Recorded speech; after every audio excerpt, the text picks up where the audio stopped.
الحمد لله نحمده ونستعينه ونستغفره ونؤمن به ونتوكل عليه ونعوذ بالله من شرور أنفسنا ومن سيئات أعمالنا من يهده الله فلا مضل له ومن يضلل فلا هادي له ونشهد أن لا إله إلا الله وحده لا شريك له ونشهد أن سيدنا وسندنا وحبيبنا وشفيعنا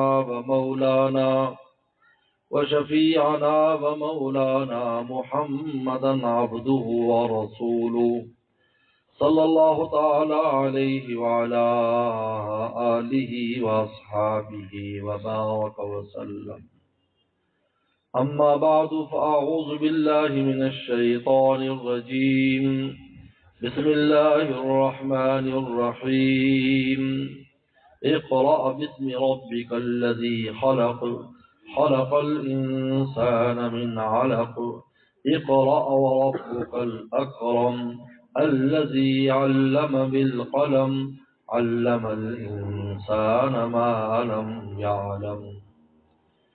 وقال النبي صلى الله عليه وسلم إنما أوتيت علم الأولين والآخرين أو كما قال عليه الصلاة والسلام. صدق الله وصدق رسوله النبي الكريم. حضرات علماء کرام، قراء اعظام، عزیز طلباء، میرے محترم بزرگ اور دوستوں، آج مجھے اتنی تھکن ہے کہ میرا جی چاہتا ہے کہ بس میں آپ کو دیکھتا رہوں، آپ مجھے دیکھتے رہو، کوئی بات چیت نہ ہو. حضرت ڈاکٹر عبدالحی صاحب رحمۃ اللہ علیہ کبھی کبھی فرمایا کرتے تھے، خاموش مجلس کرتے تھے، فرماتے آنکھوں سے کبھی پی ہے، آنکھوں کی کبھی پی ہے. آنکھوں سے کبھی پی ہے، آنکھوں کی کبھی پی ہے. اصل تو آنکھوں سے پی جاتی ہے. کان تو دو ہونے کی وجہ سے میرے مرشد فرماتے دو کان ہیں، یہ دو کان دو قیف ہیں جس کے ذریعے دین کی بات، قرآن کے الفاظ، حدیث کے الفاظ کیپسول کی شکل میں کان میں جاتے ہیں، دل میں اتر کر جب کیپسول پھٹتا ہے تو نور نکلتا ہے. یہ دو کان اس لیے ہیں تاکہ ڈبل مال جائے، لیکن اگر فضول بات ہو تو اس کا زاویہ سیدھا کر لو، ایک کان سے سنو دوسرے سے نکال دو. اگر کام کی بات سنو تو ان کا رخ نیچے کر لو، دل میں جائے. اس لیے میرے مرشد فرماتے تھے کہ سیپ کا جب منہ کھلا ہوتا ہے، یہ بچے بات نہ کریں، خیال کرو بھی دائیں بائیں. سیپ کا منہ جب کھلا ہوتا ہے تو پھر ایک چھوٹا سا بادل آ کر چند قطرے برساتا ہے، تو سیپ میں جب وہ قطرہ جاتا ہے تو موتی بن جاتا ہے. ورنہ بہت بارشیں برستی ہے، سیپ اپنا منہ نہیں کھولتی. کبھی تھوڑی سی بارش ہوتی ہے، کبھی تھوڑی سی بات ہوتی ہے، لیکن انسان کے دل میں اللہ کی محبت کا موتی بن جاتا ہے. چھوٹی سی بات، بظاہر تو ہے چھوٹی چھوٹی سی باتیں، بظاہر تو ہے چھوٹی چھوٹی سی باتیں، جہاں فوت لیکن یہ چنگاریاں ہیں. کہ میرے دوستوں، مختصر، بالکل بہت مختصر بات کرنی. پیغمبر سلام پر سب سے پہلی وحی غار ہرا میں نازل ہو رہی ہے، اور رات بھی لیلۃ القدر ہے، شب قدر ہے، جب جبریل السلام پہلی وحی لے کر آ رہے ہیں. غار ہرا میں پیغمبر سلام موجود ہیں. اب آپ خود سمجھ سکتے ہیں کہ جب لیلۃ القدر تھی تو اندھیری رات تھی، چاندنی رات نہیں تھی، اندھیری رات تھی. لیلۃ القدر آخری راتوں میں ہوتی ہے. اب اس ماحول میں جبریل السلام آئے. پیغمبر جب وحی اس پر آتی ہے تو فرشتے کو دیکھتے ہی پہچان جاتا ہے کہ یہ فرشتہ یاد رکھا، دیکھتے ہی پہچان جاتا ہے جب پہلی وحی آتی فرشتوں کو۔ اس لیے حضرت موسیٰ علیہ السلام نے جب وہاں پر وحی کے الفاظ سنے تو ان کو کوئی شک نہیں تھا یہ کہاں سے آواز آ رہی ہے۔ چنانچہ جب اللہ نے کہا کہ اس ڈنڈے کو پھینک، ڈنڈا پھینکا تو سانپ بن گیا۔ واللہ مدبرن ولم یعقب، بھاگے پیچھے مڑ کر نہیں دیکھا، لیکن اللہ نے فرمایا کہ لا تخف، خود آ پکڑ اس کو۔ اس سانپ کو یقین تھا اللہ کا حکم ہے، تو وہی سانپ جس سے ڈر کے بھاگ رہے تھے واپس آ کر اس کے منہ میں ہاتھ ڈال دیے، کیونکہ انی لا یخاف لدی المرسلون، اللہ کے پیغمبر کسی سے نہیں ڈرتے سوائے اللہ۔ حالانکہ اس سے ڈر کے جا رہے ہیں ابھی، لیکن خدا کو حکم، کیونکہ یقین وہی الہی ہے، شک نہیں تھا، حالانکہ پہلی وہی آ رہی ہے، پہلی وہی آ رہی ہے۔ یہ میں اس میں ایک بڑا اہم نقطہ بیان کر رہا ہوں، آپ حضرات اس کی میری بات کو ذہن میں رکھیں۔ نبی پر جب پہلی وحی آتی ہے اس کو شک نہیں ہوتا کہ یہ وحی الہی نہیں ہے، اس کو شک تردد ہو، ایسا کچھ نہیں ہے۔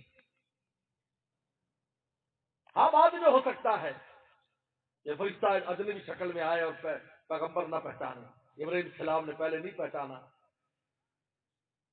پہلے پہچانا اس بات کو، ان مہمانوں کو پہلے نہیں پہچانا، لیکن بعد میں پہچان گئے یہ لوط علیہ السلام یہ قوم پر عذاب لے کر جا رہے ہیں۔ لوط علیہ السلام نے پہلے نہیں پہچانا، لیکن جب پہلی وحی آتی ہے اور نبی بنتا ہے، پیغمبر بنتا ہے، ذمہ داری اس کو کوئی شک و شبہ نہیں ہوتا۔ موسیٰ علیہ السلام نے ہاتھ ڈال دیا، وہ لاٹھی بن گئی۔ سنعیدها سیرتها الاولی، پہلی طرح کر یہ اسلام پہچان گئے پیغمبر کون، فرشتہ آ گیا۔ یہ قرأ پڑھیے، ما انا بقارئ، میں نہیں پڑھ سکتا، وحی الہی میری زبان اس وحی الہی کا بوجھ نہیں اٹھا پا رہی۔ حالانکہ اقرا لفظ چھوٹا سا لفظ ہے، پیغمبر سلام افصل عرب تھے، 40 سال آپ کی عمر تھی، آپ کے لیے پڑھنا مشکل نہیں تھا، لیکن وہ لفظ خدا کا لفظ تھا، اللہ کا لفظ تھا، قرآن کا لفظ تھا، عام لفظ نہیں تھا۔ اس کے اندر نور بند تھا، ایسا نور جو قرآن کہتا ہے لو انزلنا ھذا القرآن علی جبل، ہم اگر پہاڑ پر اس قرآن کو نازل کر دیتے لرأیتہ خاشعا متصدعا من خشیۃ اللہ، اللہ کے خوف سے دب جاتا، ٹکڑے ہو جاتا۔ دیکھیے جو کوہ طور پر اترا وہ کلام الہی نہیں تھا، وہ نور تھا، تجلی تھی، یعنی اس کا عکس تھا، اس نور کا عکس تھا جو اللہ کا نور ہے، اس کی تجلی تھی، عکس تھا، جس نے پہاڑ کو ریزہ کر دیا۔ کلام الہی کی طاقت کیا ہوئی؟ جو زبان جو اللہ تعالیٰ کی ذات میں سے نکلتا ہے اس میں پہاڑ زمین میں ڈھل جاتا ہے۔ خاشع متصدع من خشیۃ اللہ، نور کی اتنی طاقت ہے۔ بلکہ بعد نے تو لکھا ہے اللہ کی تجلی بھی نہیں تھی موسیٰ علیہ السلام پر ظاہر ہوئی، وہ اللہ تعالیٰ نے عرش کے پائے کی تجلی تھی، یہ بھی لکھا ہے کہ پایا عرش کا اور درمیان میں حجاب ختم کر دیے تو اس کی جو چمک تھی اس چمک نے پہاڑ کو ریزہ ریزہ کر پھٹ گیا پہاڑ۔ اور مولانا رومی نے تو عاشقوں والی بات لکھی، یہ رومی بھی عاشق لوگ ہیں، کہتے پہاڑ کو جب پتہ چلا نور الہی آ رہا ہے تو وہ پھٹ گیا کہ اندر تک جائے، اوپر نہ رہے۔ اس لیے میرے مرشد فرمایا کرتے تھے یہ جو نماز روزے کا نور ہے یہ ہمارے دل کے ارد گرد پھرتا رہتا ہے، لیکن جب گناہ سے بچنے میں دل ٹوٹتا ہے تو وہ نور اندر چلا جاتا ہے، تو پھر ٹوٹے ہوئی چیز کے اندر جائے گا، سالم چیز کے اندر نہیں جائے گا۔ اللہ فرماتے ہیں انا عند المنکسرۃ قلوبہم، میں ٹوٹے ہوئے دلوں کے قریب رہتا ہوں، کیونکہ باہر کا نور اندر چلا جائے گا۔ اسی کو شاعر مشاء اللہ اقبال نے کہا تھا تو بچا بچا کے نہ رکھ یہ آئینہ ہے وہ آئینہ، تو بچا بچا کے نہ رکھ یہ آئینہ ہے وہ آئینہ، جو شکستہ ہو تو عزیز تر ہے نگاہ آئینہ ساتھ، ٹوٹتا ہے تو قیمتی ہو جاتا ہے، کیونکہ پھر جب ٹوٹے گا گند نکل جائے گا، نور اس کے اندر چلا جائے گا۔ یہ اقرا جو کہا تھا یہ اللہ تعالیٰ کے الفاظ تھے، اس میں نور تھا،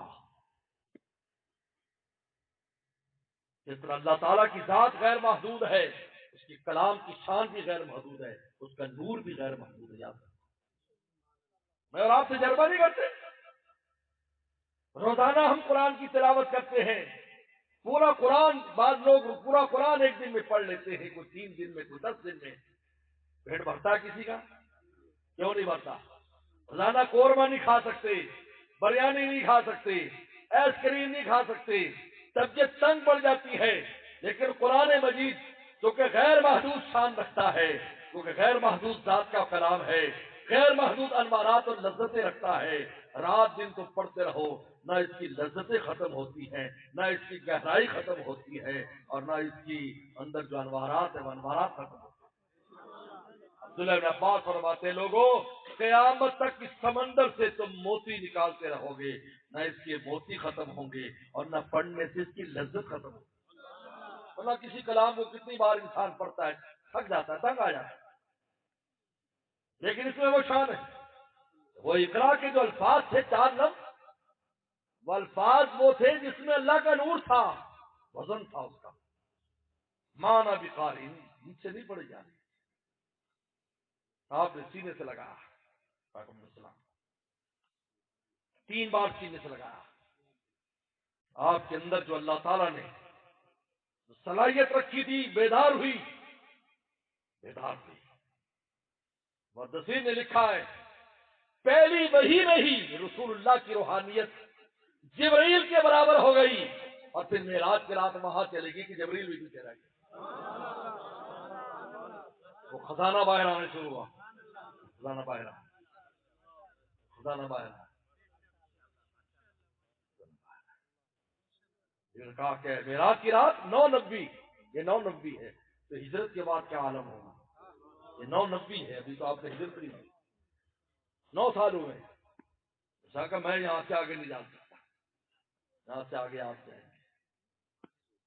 اور ایک عجیب روایت لکھی ہے کہ جب معراج کی رات پیغمبر سلام اس مقام پر پہنچے جہاں آگے اللہ تعالیٰ کی ملاقات ہوگی، وہاں پوری دنیا کی چیزیں منقطع ہو جاتی ہیں. ایسی خاموشی، ایسی خاموشی، ایسی بحثت، ایسی دبدبا روک. تو رسول اللہ جب وہاں پہنچے، تھوڑی سی دل پر گھبراہٹ تاری ہو جائے. تو اچانک اللہ تعالی نے کیا انتظام کیا؟ آپ نے دیکھا کہ ابو بکر صدیق جا رہے ہیں. حدیث موجود کیا کیا کہ ایک فرشتے کو سیدہ صدیق کے قبر شکل میں بھیجا، جو وہاں سے گزرا.